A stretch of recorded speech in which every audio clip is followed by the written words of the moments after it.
Taxis, rickshaws, this is a big one. So when I was in India, I actually found so many times people ran into scams with getting to and from places when taking these methods of transportation. Now here's the thing, when I looked online, I actually found lots of people who were scammed when the taxi drivers told them they didn't know how to get to their hostel or hotel when it wasn't true. For me, I had the complete opposite experience. I had taxis and rickshaw drivers who told me they always knew exactly where we were going. It was never true. Okay, so here's the main thing you need to know to avoid getting scammed when dealing with taxis and rickshaw drivers. The main thing is you need to be prepared in advance, meaning know where you're going, have an offline map, have where you're going pinned on that map so that no matter where you are, you can see where your destination is. A part of that is then also knowing how far is this taxi supposed to take? Like how long is the ride supposed to take? Is this a 5-minute ride or is it a 30-minute ride? Obviously that's going to affect the price and the negotiations that are likely about to happen.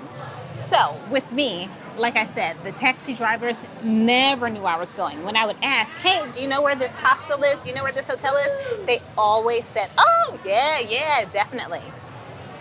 They never knew. They never knew. And I found out when we'd pull over, ask somebody. And by the way, I was always safe. I got where I was going. But this can be a lot smoother and easier if you can actually help direct people, which by the way I was doing. I'm in a foreign country directing someone in their home city of where I'm going because I have it starred on my offline map. So that's what you want to do. Now, about the price, because this is sometimes where they try to get us, right? The main thing is, if you've booked a hotel or a hostel and you're trying to get where you're going, make sure you reach out to that hotel or hostel in advance and ask them what the fair price is.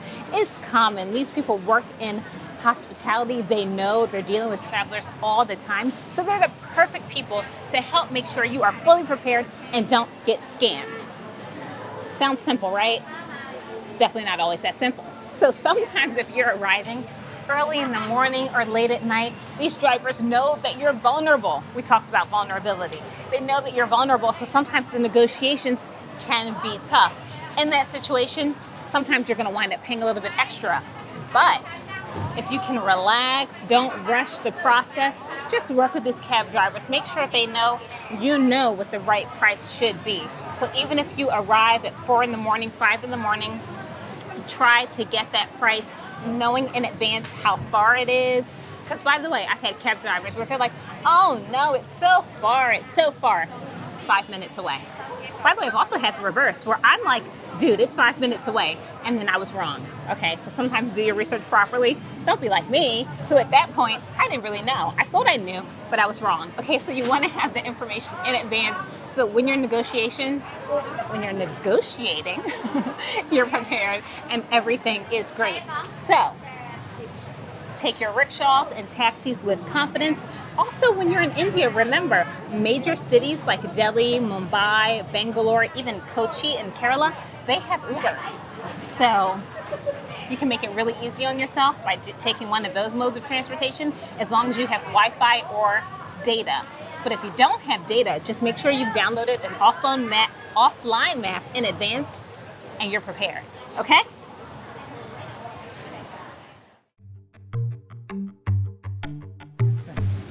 Lots of travelers experience rickshaw scams. It happened to me on multiple occasions, actually in India and in Thailand.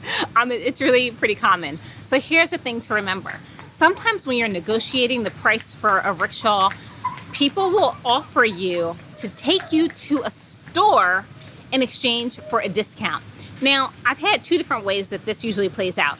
Sometimes they tell me that if they take me to this one store, they get a gas card. So it's kind of playing on, they get like a coupon for gas. So it's kind of playing on some some feelings of sort of guilt, like if you just go by the store, then they get gas, for their rickshaw for the day. So that seems nice, right? You want to help someone out. Who wouldn't want to help someone out? But listen, there's always a catch. Another way this has played out for me is that it's during the price negotiation where they're charging me a price that's too high to get where I want to go, but then they offer me a lower price if I'll agree to go to this store. Here's how it works. You go to the store. Now, by the way, I'm a solo traveler, so I was traveling alone. So, well, actually on more than one occasion, I was taken to the store. But so I was taken to the store, and then I'm alone in the store. So of course they're laying on the pressure. Now, two things about this. If you do have shopping to do, they do tend to take you to a store that's a little bit on the nicer side of things, and they do get a commission, of course. That's why they're taking you there. They might get a commission that's money, they might get a gas card, some kind of a coupon, so they get incentivized. Now, if you have souvenirs to buy anyway, and you feel like you want to go to the store, no harm. You know, you can negotiate the price inside that store once you get there, but be prepared. The rickshaw drivers will tell you, listen, it's okay, you don't have to buy anything, it doesn't matter, no big deal, you know? That's what they say to get you to go there, knowing that once you're there, the guys are definitely gonna lay on the pressure and definitely try to get you to buy stuff. Now, I'm very proud to be able to report to you that on my 3 different occasions of being taken to stores, I did not buy anything.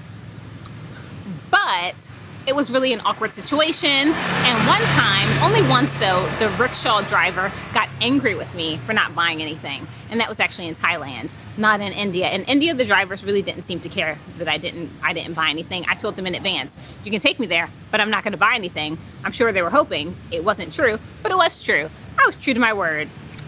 Gotta respect that, right? So, you can say no to this offer. When they offer to take you to the store, you can say no, not something that you have to do. Another thing that rickshaw drivers will sometimes do, and this happened to me actually also on multiple occasions, which is after they have taken me to my destination, they try to charge me more money than we have agreed upon. Now, the reasons varied, but it was usually that they got lost and the ride took longer. So it's like, oh, this was a really long ride, it took a while. Not my fault you didn't know where my hotel was and you told me you did. Okay, so what to do in that scenario? Let's say you've negotiated a fee for 100 rupees. Now they're telling you it's really 150 because it took so long and they weren't aware. You are absolutely not obligated. If you told them the actual location where you are going and they took some wrong turns or something and it took a long time to get there, you don't have to pay that price. Now, what I did in those situations, what I learned to do over time, I used to just pay the extra money, right? I'd feel so guilty. I just paid and then that was it. What I started doing later was saying, listen, this is not what we agreed on. We agreed on the 100 rupees. I would give them the 100 rupees and simply leave. I don't know why at first it was really hard for me to leave from a situation, but as long as you know that your integrity is intact, you are not cheating someone, you're not breaking your word. Now, if you told them an unclear location, I think you should have some accountability with that and maybe pay an extra fee. But if you told them, hey, I'm going to this hostel, this place, and somehow there's some kind of mix-up, they take a wrong turn, which happened to me, not on you. Pay the fee that you agreed to. It is okay to pay the appropriate fee that you agreed to and then walk away. So, that's your major overview for rickshaw scams. Now, by the way, rickshaw drivers can get a little bit tricky. There could be other things that come up, but just remember, once you know where you're going, you know the fair prices, getting scammed in a rickshaw is not so likely to happen. Most of the rickshaw drivers that I met were honest in the sense that they always took me where I was going. Even if they didn't know how to get there, they always took me there eventually. And in general, with a few just exceptions, the price that we agreed upon was the price that I was charged. But there were some times when that didn't happen.